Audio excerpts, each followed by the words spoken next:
Ya, Assalamualaikum warahmatullahi wabarakatuh. Bismillah, alhamdulillah, wassalatu wassalamu ala rasulillah wa ala alihi wa sahbihi wa mawala wa la hawla wa la quwwata illa billah. Rabbi shrah li sadri wa yassir li amri wa hlul 'uqdatam min lisani yafqahu qawli. Puji syukur atas kehadirat Allah Subhanahu wa taala yang mana telah memberikan nikmat kepada kita sehingga kita dapat berjumpa pada acara kegiatan pendidikan karakter melalui pesantren dalam SMK Wahidin Kota Cirebon tahun 2020. Alhamdulillah telah hadir di tengah-tengah kita. Yang pertama ada pemateri pada hari ini, yakni Bapak Al-Ustadz Muhammad Romdon SPD sebagai pemateri pada hari ini. Assalamualaikum Pak. Ya, dan juga di sini telah hadir bersama kami ada Ibu Nurbani Fatmawati SPDI selaku guru pendamping dan juga sekaligus perwakilan dari guru SMK Wahidin Kota Cirebon. Assalamualaikum.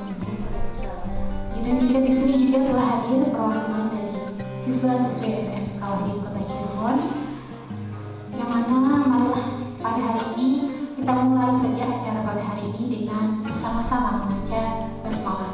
Bismillahirrahmanirrahim.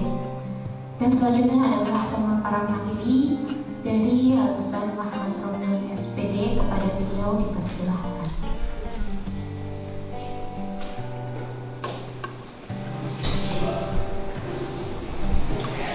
Bismillahirrahmanirrahim. Assalamualaikum warahmatullahi wabarakatuh.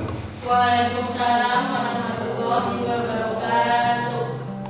Hamdan wa salatan wa salaman wa ba'd. Alhamdulillahirabbil alamin wa bihi nasta'in wa ala umuri dunya waddin wa shalatu wassalamu ala asyrofil mursalin sayyidina wa maulana Muhammadin. Yang sama-sama kami muliakan Ibu Kepala SMK Wahidin Kota Cirebon, Bapak Ibu guru, para staf serta siswa-siswi yang dirahmati Allah Subhanahu wa taala. Alhamdulillah, di kesempatan siang hari ini yang mungkin sangat singkat, izinkan kami ingin membahas beberapa hal yang terkait dengan fikih wanita. Pembahasan ini sangat penting, bahkan fikih wanita ini bukan hanya diperuntukkan kepada perempuan saja, namun laki-laki pun wajib mengetahui, bahkan wajib memahami tentang fikih wanita tersebut. Karena di dalam pendahuluan bab haid itu dikatakan bahwa ketika laki-laki ingin menikah, maka setidaknya syarat laki-laki itu untuk menikah adalah mengetahui dan paham tentang masalah haid. Karena otomatis laki-laki akan menikah dengan perempuan dan perempuan pun pasti haid. Nah, pembahasan ini sangat penting karena menyangkut tentang sholat. Artinya apa?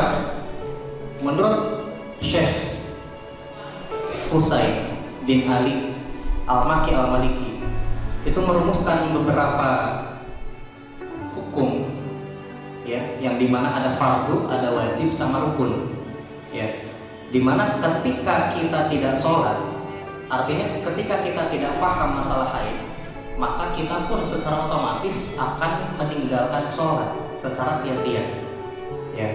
Bahayanya apa ketika kita meninggalkan sholat? Nah, karena di sini dikatakan bahwa sholat adalah rukun Islam yang kedua.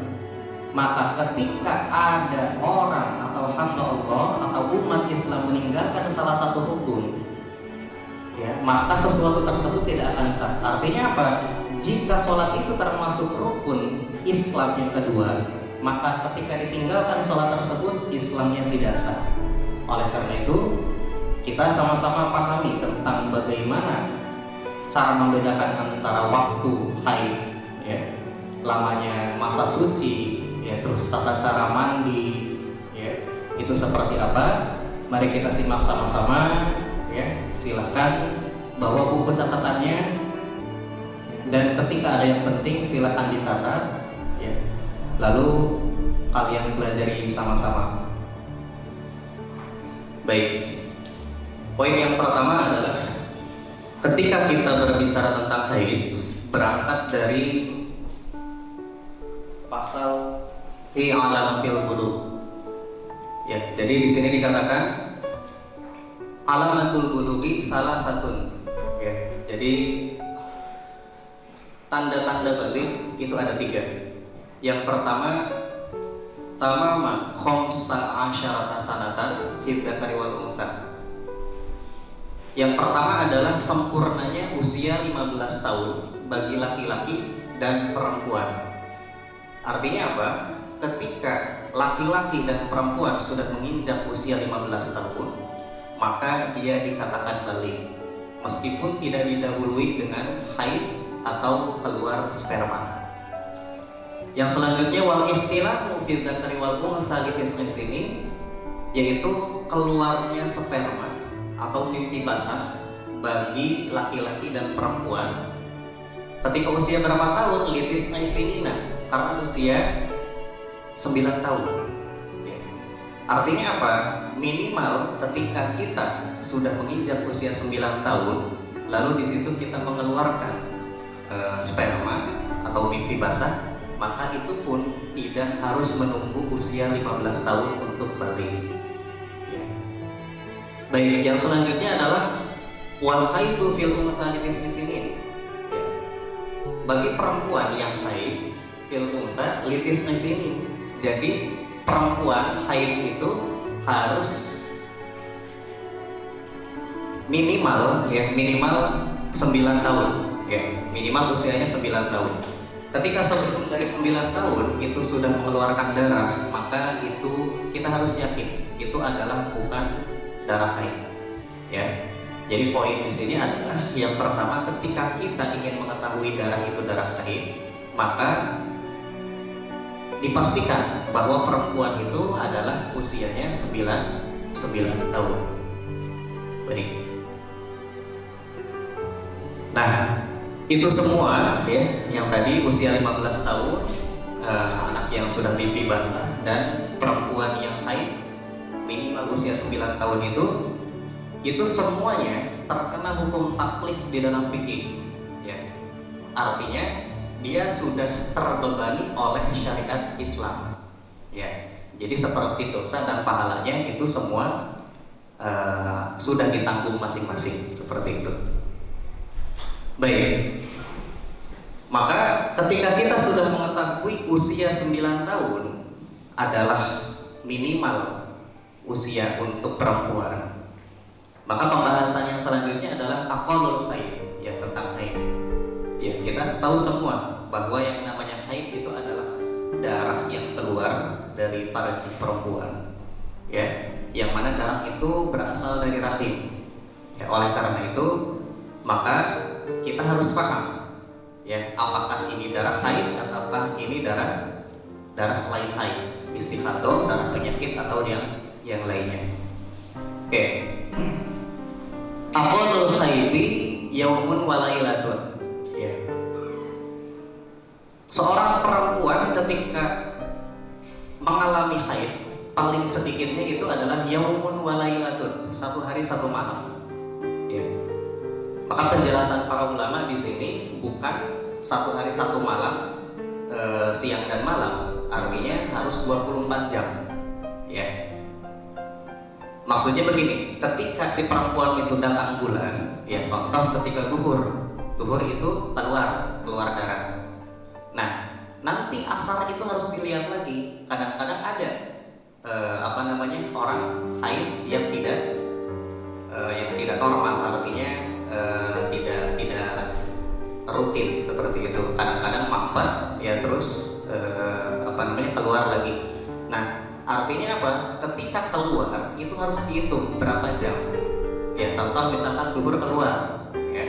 Nah, berarti duhur sampai asar berapa jam? 3 jam. Nah, pas asar itu tidak keluar, maka tidak dihitung jam. Ya. Artinya yaumun wa lailatun itu bukan 1 hari 1 malam, melainkan 24 jam. Meskipun 3 hari, tapi kalau hitungannya 24 jam, maka itu sudah dikatakan haid. Paham ya? Baik. Namun meskipun itu sudah 5 hari, ya, namun darahnya itu keluarnya, misalkan hari Senin, ya keluar darah, ya, duhur, pas asar, maghrib, isya itu tidak keluar. Lalu di hari kedua juga tidak keluar, hari ketiga juga tidak keluar. Nah pas hari keempat keluar, ya. Juga sama, habis duhur keluarnya. Nah lalu kesananya sudah tidak keluar, itu tidak dinamakan haid, karena berarti hitungannya berapa? 6 jam, bukan 24 jam. Seperti itu ya. Oke, lalu wa ghalibuhu sittun aw sab'un. Ya, umumnya orang haid itu sittun aw sab'un, 6 atau 7 hari, ya. Wa aktsaruhu, kebanyakan batas, ya, paling banyaknya haid itu khamsata asyara yauman bila yaliha, 15 hari, ya. Artinya apa? Ketika patokan sudah 15 hari, melebihi 15 hari, itu sudah dikatakan bukan darah haid. Seperti itu, ya. Oke. Para hadirin yang dirahmati Allah Subhanahu wa taala, itulah yang dinamakan haid, ya. Baik, sekarang masuk waktunya ke aqalul tuhri, ya. Aqalul tuhri ini adalah masa suci, ya.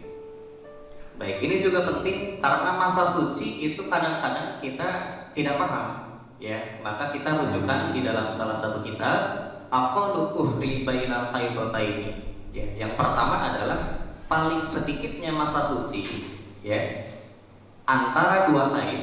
Maksudnya ketika sudah suci lalu ke haid yang selanjutnya. Nah, itu paling sedikit berapa? Khamsata asyara yauman, 15 hari, ya. Jadi ketika satu haid, ya, satu haid itu sudah berhenti, lalu sudah yakin bahwa itu adalah sudah berhenti, maka kita harus menghitung minimal 15 hari, ya. Maka ketika kita sudah menghitung di mana pas ke hari 14 itu keluar darah, maka darah itu bukan darah haid, ya. Karena minimalnya di sini khamsata asyara yauman, 15 hari. Baik. Wa ghalibuhu, dan umumnya arba'atun wa 'ishruna yauman aw 3 wa 'ishruna yauman. Umumnya masa suci itu adalah 24 hari atau 23 hari. Seperti itu, ya. Kenapa demikian? Karena aqalul haidi, ya, yang tadi wa ghalibuhu itu sittun aw sab'un. Jadi ketika umumnya orang mengeluarkan haid itu 6 atau 7 hari, maka masa sucinya pun itu 24 atau 23 hari, ya.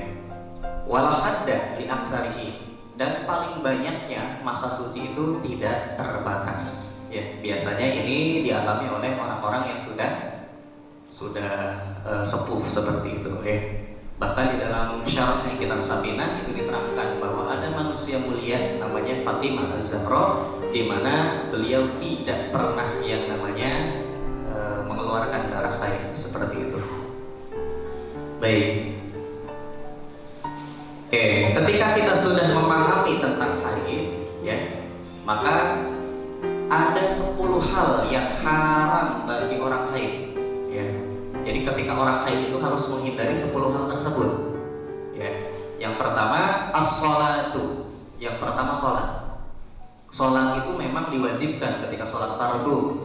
Artinya ketika dikerjakan dapat pahala dan ketika ditinggalkan dapat dosa. Namun ketika kita sedang haid, ya, maka ketika melaksanakan sholat itu bukannya dapat pahala tetapi dapat dosa, ya.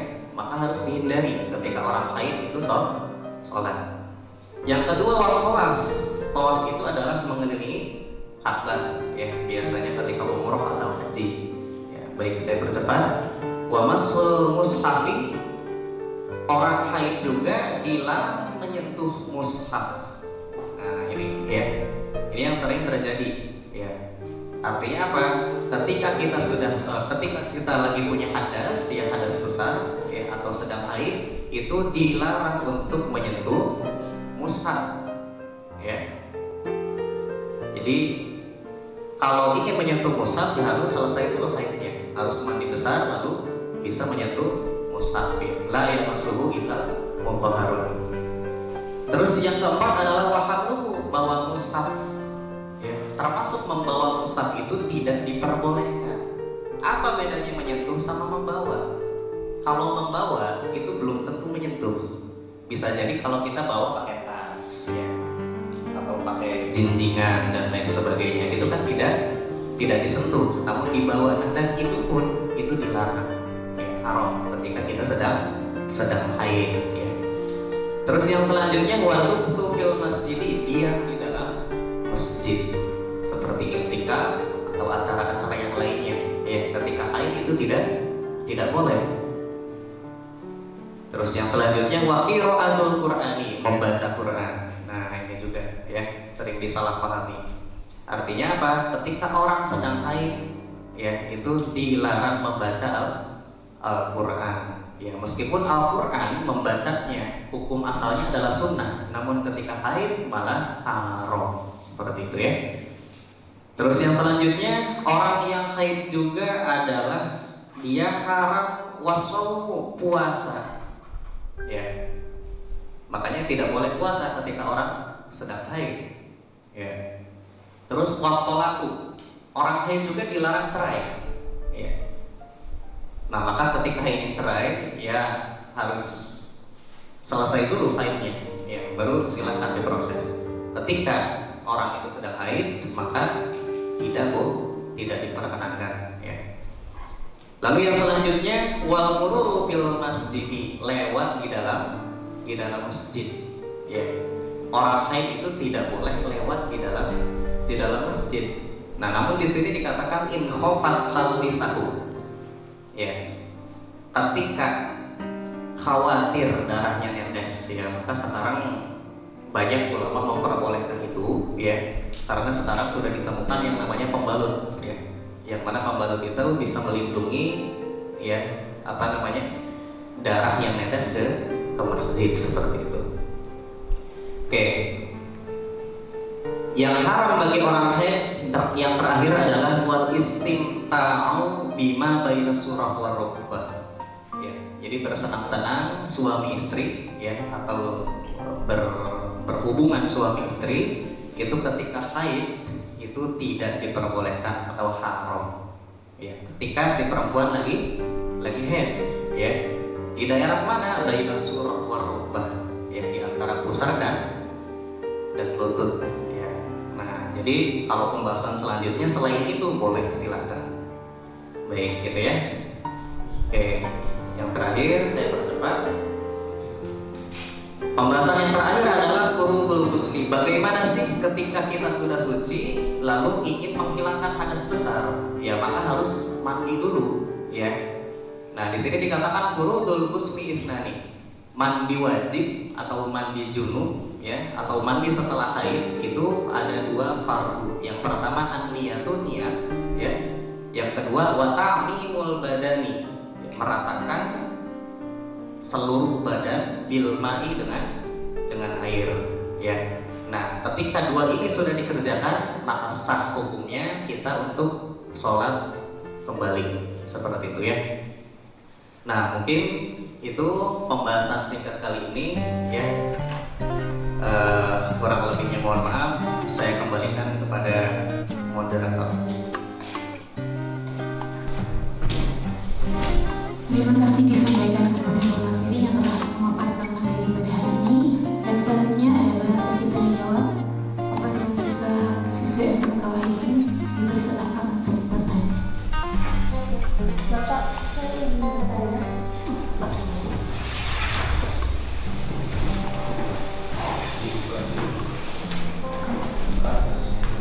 Bapak, saya izin bertanya, bagaimana hukumnya bagi seorang perempuan yang haidnya hanya 1 kali dalam 1 tahun? Haidnya 1 kali dalam 1 tahun. Oke, baik. Bagaimana hukumnya kalau misalkan keluar haidnya 1 kali dalam 1 tahun, maksudnya 1 tahun sekali gitu? Oke. Baik. Berarti ini adalah salah satu pembahasan yang terkait dengan masa suci, ya. Nah, tadi rumusnya kalau kita ketahui, ya, bahwa haid itu durasinya, ya maksudnya durasi keluarnya itu jangan kurang dari 24 jam. Ya, pastikan itu dulu, ya. Kalau misalkan itu sudah terjadi, maka itu adalah haid, ya. Nah, lalu di sini dikatakan aqallu ribainal haidataini 15 yauman, ya, wala hadda li aktsarihi.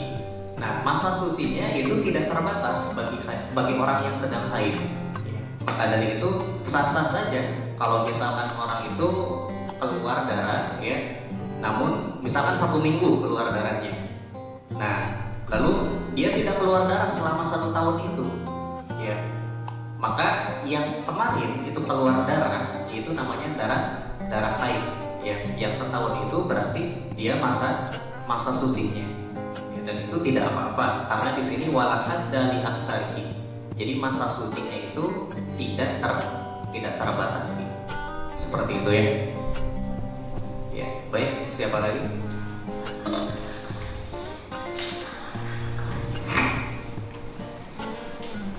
Assalamualaikum warahmatullahi wabarakatuh. Waalaikumsalam warahmatullahi wabarakatuh.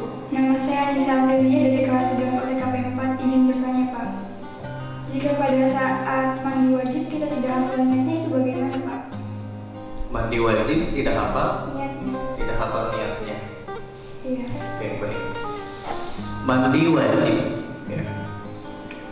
Jadi di dalam kaidah fikih, ya, itu ada 2 hadas, ya, hadas kecil dan hadas besar. Hadas kecil itu bisa dihilangkan dengan berwudu, ya, dan hadas besar itu bisa dihilangkan dengan mandi, ya.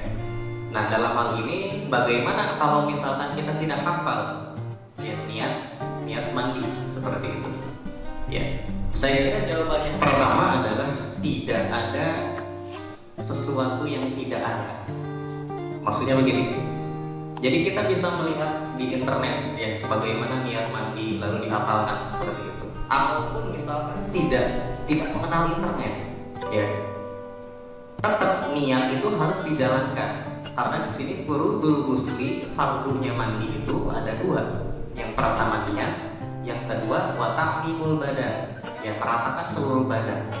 Jika salah satunya fardu itu ditinggalkan, maka mandinya tidak sah, seperti itu, ya. Nah, lalu permasalahannya adalah ketika niatnya tidak hafal, ya. Dalam hal ini para ulama tidak mewajibkan untuk menggunakan bahasa Arab, ya. Maka niatnya itu boleh untuk dengan menggunakan bahasa sendiri, seperti itu, ya. Tapi yang harus digarisbawahi adalah ketika niat itu diutamakan yang pertama afal, pekerjaannya apa, ya. Jangan asal saya niat selesai. Ya, niatnya sedang melakukan apa? Kalau niat wudu, ya saya niat wudu, ya. Kalau niat mandi, saya niat mandi. Nah, yang kedua niat itu adalah ta'yin. Ta'yin itu mandinya mandi apa? Mandi sunnah apa mandi wajib? Oh, maaf. Ta'yin itu adalah mandinya untuk apa? Ya, maka dalam hal ini untuk menghilangkan hadas besar, ya. Kalau wudu kan untuk menghilangkan hadas kecil, ya. Nah, maka berarti gini, saya niat mandi, ya, ketika di bahasa Indonesia kan, ya, saya niat mandi besar, ya, karena menghilangkan hadas besar lillahi ta'ala. Nah, itu sudah cukup, ya. Nah, lalu apa? Itu jangan sampai diucapkan. Diucapkan tidak apa-apa, ya. Wa ta'khudhu sunnatan, kata Imam Syafi'i, ya. Jadi melafalkan itu sunnah, tetapi mahallun niat fil qalbi. Jadi tempatnya niat itu di dalam hati. ya. Maka prakteknya ya ini penting. Jadi ketika kita di cipukan yang pertama ya, itu usahakan harus sudah niat ya, atau dibarengi dengan niat. Jangan ketika kita sudah basah ya, udah setengahnya mandi lalu kita niat. Kenapa? Dikhawatirkan ketika kita sudah basah ya, lalu kita baru niat, ada beberapa anggota tubuh yang belum terkena siraman yang setelah niat itu. Artinya apa? Meskipun sudah basah, tapi ketika belum niat, maka itu tidak termasuk watamimul badan, meratakan badan. Ya, makanya kalau misalkan kita mau mandi, ya mandi besar diutamakan niatnya di awal, ya supaya seluruh badannya itu terkena air, yang mana airnya itu yang sudah diniatkan, seperti itu ya. Baik, seperti itu.